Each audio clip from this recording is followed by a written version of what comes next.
I'm Bob Hallmark in Longview today, and as you can see, I'm over here at the House of Hope Women's Shelter that does wonderful work here and obviously does a lot of good with those that are in need.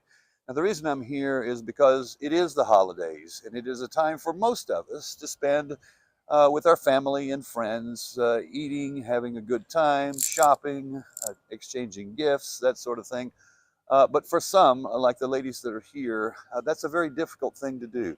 Many of them are recovering from various addictions, domestic abuse, homelessness, things of that nature, and it's difficult for them to reconnect with their families.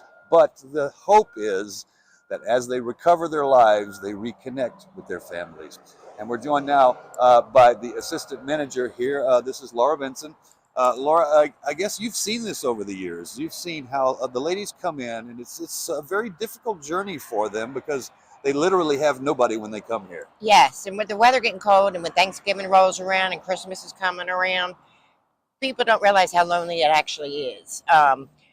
We tried to bring them in and show them the love and try to restore them one at a time. With God's help, you know, they get right, they get what they need to get out of off the streets. And then they turn and they realize there is hope. And with counseling, and we have them reach out to their families, most of the time the families will come during the holidays. And that's the good news there, Yes. is because now I'm sure it's often very sad for you at the beginning to see how they come in because regardless of what they're fighting, they have lost everything by the time they get here. And that's a difficult thing to watch because when you think about it, I mean, during the holidays, it's a very sad thing to have nobody. But the good thing is they have somebody here.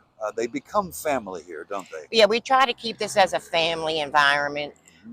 We try to lavish them and love them. We have awesome donors that come in and back and support these girls and make them feel loved and that they have an extended family out in the community until they get healed from what they've gone through. When you lose everything, you're at the bottom of a barrel. And now that they're actually getting out of the barrel and they can actually see there is hope, there is people that love them.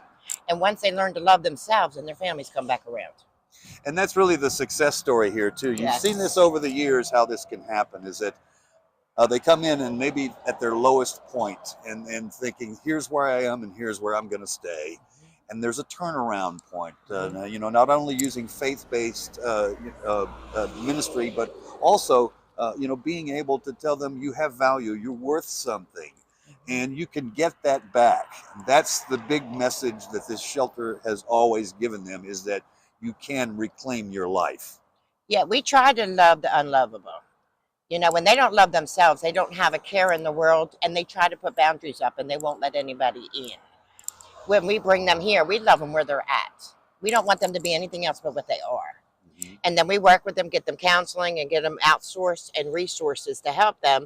But once you love them where they're at and know that they are of value and they are somebody, then their road to recovery and healing starts. Okay. And obviously now you guys are preparing for Christmas as well, like all the rest of us. So you have a tree, and I guess you have presents under the tree and everything. Yes. Now, do the ladies actually give presents to each other? Yes. Or is that what... We encourage them to give presents. We also have donors that come, and we make them do a wish list. And we try to obtain everything that they want for their Christmas and let them know that they are loved. Okay, Laura, thank you so much. Thank you. All right, and we'll have much more on this story tonight on KLTV 7 News. For KLTV Web Extra, I'm Bob Hallmark.